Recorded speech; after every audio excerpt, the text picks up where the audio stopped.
Water woes in rural Arizona as we look at another issue impacting residents and their water supply. Last night, ABC 15's Courtney Holmes explained why much of Arizona's groundwater is completely unregulated. Anybody could come dig a well, pump as much water out as they want. So tonight she's taking us to a place where people are living with the consequences of that. Dry wells, enormous costs, and no way to stop this.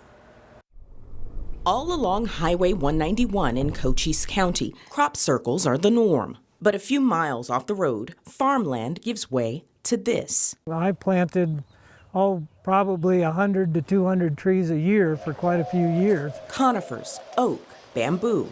A lot of these trees you see here, I grew from seed. What started as a way to block the wind to Greg Freeman's house has become his life's work. It's making habitat for a lot of animals that are increasingly struggling with the environmental changes that are going on, drought and lack of habitat because of farmland and so on. Perhaps the only thing more important than his trees is the water beneath them. Greg's forest sits on top of the Wilcox Basin. It's an aquifer that stretches half the length of the Sulphur Springs Valley, and it's dropping fast. Greg admits. Yes, I do use quite a lot of water, and I used to find that troubling.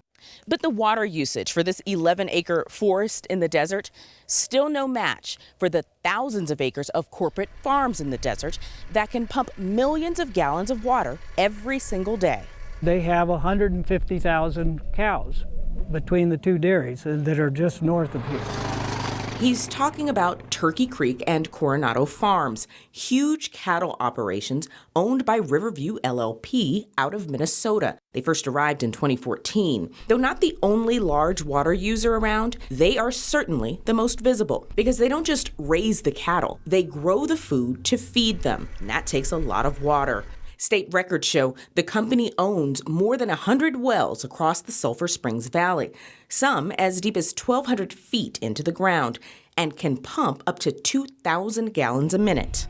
Riverview did not respond to multiple requests for comment. Meanwhile, Greg's well gets about 20 gallons a minute. It's the second he's had to dig, the first right out in 2016. The water level was at 290, and now the water level's at about 335. So it's dropped 40 plus feet in, 6 years? It's really a groundwater mining situation. Hydrologist Keith Nelson studies the basin for the Arizona Department of Water Resources. He says it's in trouble. It's very alarming. Since 2010, 302 large-capacity agricultural wells have been drilled, more than the 1980s, 90s, and 2000s combined. The overdraft situation is very extreme in Wilcox. For every gallon that goes in, 4 gallons goes out. So it's a significant imbalance. An imbalance that is literally causing the earth to open up and wells to dry up in the Wilcox Basin and neighboring Douglas Basin. There's a whole lot of people pumping water that weren't pumping water when we moved out here.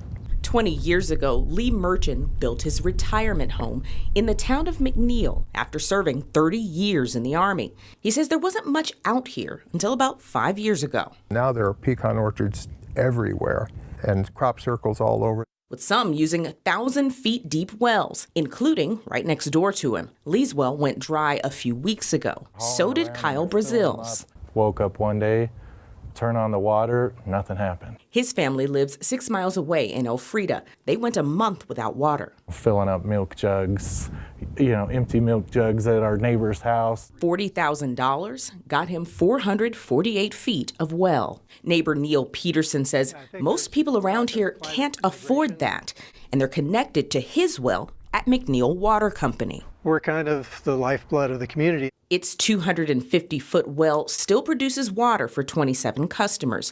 Neil just isn't sure for how long. The person that's got the biggest pump and the deepest pockets wins, currently, because there's, it's the Wild West.